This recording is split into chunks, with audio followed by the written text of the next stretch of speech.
Hello everyone, ಇವತ್ತು ನಾವು ಮಾವಿನಕಾಯಿ ಬಳ್ಳು ಮಾಡೋದನ್ನು ನೋಡೋಣ. ಇಲ್ಲಿ ನಾನು ತೂತಾಪುರಿ ಮಾವಿನಕಾಯಿ ತೊಗೊತಿದ್ದೀನಿ. ಒಂದು ಪ್ಯಾನಿಗೆ ಎಣ್ಣೆ ಮತ್ತು ಸಾಸಿವೆ ಹಾಕ್ಕೊತಿದ್ದೀನಿ. ಒಗ್ಗರಣೆಗೆ ಜೀರಿಗೆ ಹಾಕ್ಕೊತಿದ್ದೀನಿ. ಇದಕ್ಕೆ ಸ್ವಲ್ಪ ಬೆಳ್ಳುಳ್ಳಿ ಹಾಕ್ಕೊತಿದ್ದೀನಿ. ಬೆಳ್ಳುಳ್ಳಿ ಸ್ವಲ್ಪ ಜಾಸ್ತಿ ಹಾಕ್ಕೊಳ್ಳಿ, ಟೇಸ್ಟ್ ಚೆನ್ನಾಗಿ ಬರುತ್ತೆ.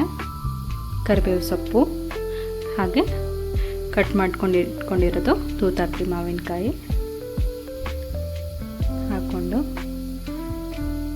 ಚೆಂದ ಮಿಕ್ಸ್ ಮಾಡ್ಕೋಬೇಕು.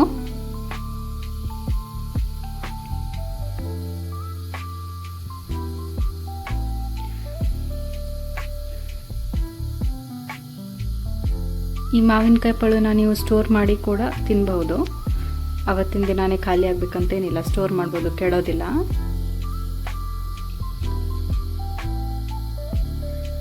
ಬಿಸಿ ಅನ್ನಕ್ಕೆ ತುಂಬ ಚೆನ್ನಾಗಾಗತ್ತೆ, ಅಥವಾ ಚಪಾತಿಗೆ ಕೂಡ ಚೆನ್ನಾಗಾಗತ್ತೆ. ಇದಕ್ಕೆ ಉಪ್ಪು ಹಾಕ್ಕೊತಿದ್ದೀನಿ.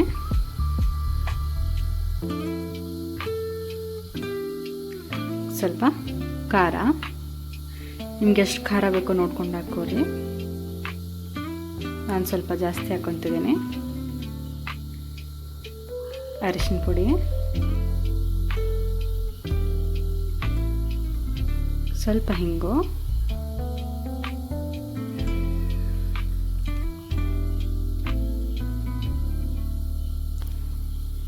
ಬೆಲ್ಲ ಹಾಕ್ಕೊತಿದ್ದೀನಿ. ಮಾವಿನಕಾಯಿ ಹುಳಿ ಜಾಸ್ತಿ ಇದ್ರೆ ಜಾಸ್ತಿ ಬೆಲ್ಲ ಹಾಕ್ಕೊಳ್ಳಿ. ಈ ಮಾವಿನಕಾಯಿ ಅಷ್ಟೊಂದು ಹುಳಿ ಇರಲ್ಲ, ಅದಕ್ಕೆ ಸ್ವಲ್ಪ ಹಾಕ್ಕೊತಿದ್ದೀನಿ ನಾನು.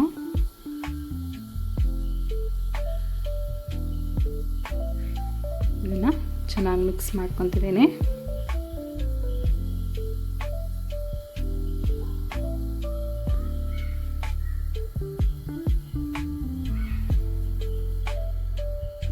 ತುಂಬ ರುಚಿಯಾಗುತ್ತೆ.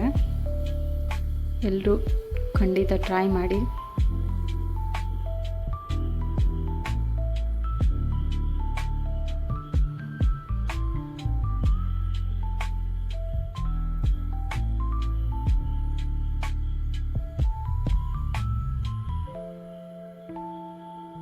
ಹುಳಿ ಸ್ವೀಟು ಕಾಂಬಿನೇಷನ್ ತುಂಬ ಚೆನ್ನಾಗಿ ಬರುತ್ತಿದ್ದು. ಇದಕ್ಕೆ ನೀರು ಹಾಕ್ಕೊಂಡು ಸ್ವಲ್ಪ ಬೇಯಿಸ್ಕೊತಿದ್ದೀನಿ. ನೋಡಿ, ಇನ್ನೂ ಬೇಯಬೇಕಿದು.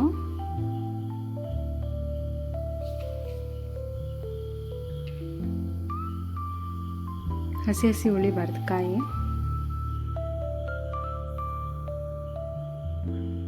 ನೋಡಿ, ಈ ಥರ ಆಗಬೇಕು. ತುಂಬ ಟೇಸ್ಟಿಯಾದ ರೆಸಿಪಿ, ನೀವು ಟ್ರೈ ಮಾಡಿ. ಹಾಗೂ ಈ ವಿಡಿಯೋನ ಲೈಕ್ ಮಾಡಿ, ಶೇರ್ ಮಾಡಿ ಹಾಗೂ ಸಬ್ಸ್ಕ್ರೈಬ್ ಮಾಡಿ.